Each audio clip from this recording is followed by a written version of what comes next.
Good evening. তো আমি তো অফিস গিয়েছিলাম আজকে। আমাদের গ্রামে সোয়ালের ভোগ ছিল, তো ভোগ ধরে উনি রেখেছে। এখন খুব খিদে পেয়ে গেছে, 7টা বাজে। আমি ভোগ খেয়ে নেব। হ্যাঁ, পাতা ধুয়েছি। এই যে ঠাকুরের অন্নপ্রসাদ। আচ্ছা, নিলে হবে, খেলে নেব। এটা হচ্ছে বাড়িতে মাছের ঝোল, আর এখানে আছে শুক্তো। এখানে বেশি দিতে হবে না। এখানে আছে মাছ ভাজা, আলু ভাজা, এখানে ডাল, আর এখানে আছে পায়েস। এই যে কুমড়োর তরকারি, বেশি দিও না, আর না। এই যে চাটনি, আর না।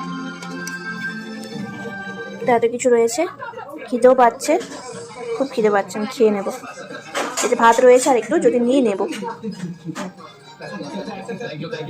ঠাকুরের প্রসাদ তো খুব ভালো খেতে হয়।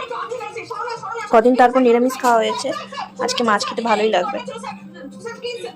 খেয়ে নিই তাড়াতাড়ি।